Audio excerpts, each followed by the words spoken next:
महाराष्ट्र विधानसभेत राज्यपालांच्या अभिभाषणाला उत्तर देताना मुख्यमंत्री देवेंद्र फडणवीस यांनी गुरुवारी सरकारच्या कामगिरी आणि आगामी योजनांची सविस्तर रूपरेषा सादर केली। राज्याची अर्थव्यवस्था $अर्धा ट्रिलियन पर्यंत पोहोचली आहे आणि लवकरच $1 ट्रिलियन पर्यंत पोहोचवण्याचं लक्ष्य ठेवण्यात आल्याचं मुख्यमंत्र्यांनी सांगितलं।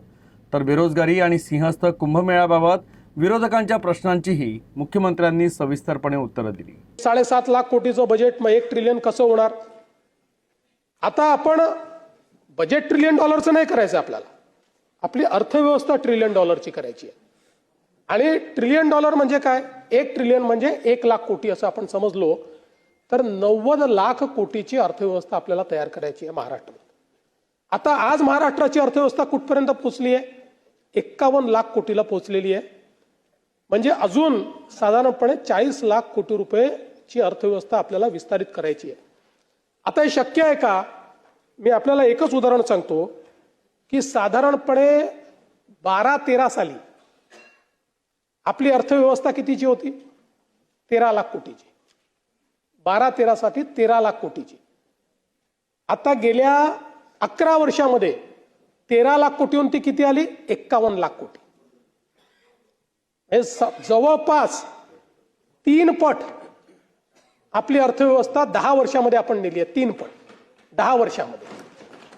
आणि म्हणून आपण जेव्हा $1 ट्रिलियन इकॉनॉमी म्हणतो त्यावेळी आपण ऑलरेडी 660 बिलियन पार केले आहे। आणि महाराष्ट्र एकमेव राज्य आहे की ज्या राज्याने 500 बिलियन पार करून आता 660 बिलियनवर आपण पोहोचलो आहोत। प्रभू साहेब, तुम्ही काल 500 बिलियनवर अडकला होतात, नाही, 660 बिलियनवर आपण पोहोचलेलो आहोत। आणि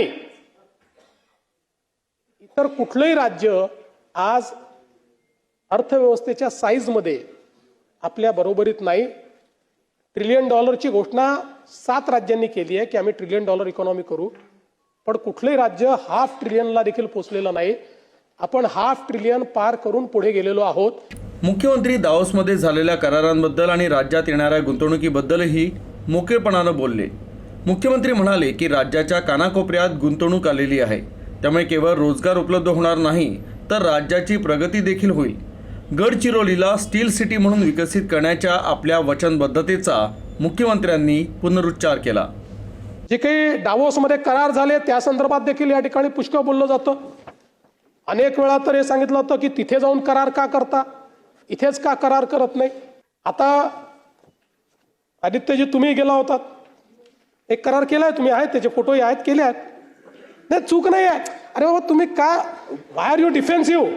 you are absolutely right doing that. हां, येस, हां, येस, पुढच्या वेळेस घेऊन जातो, माझी अडचण नाही, मी घेऊन जातो।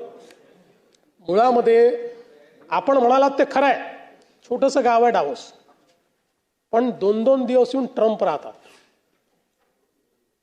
जगातल्या सगळ्या अर्थव्यवस्था या त्या ठिकाणी त्या काळामध्ये असतात। जगातले सगळे बिझनेसेस असतात। If you have to be relevant in economic world, you have to be there.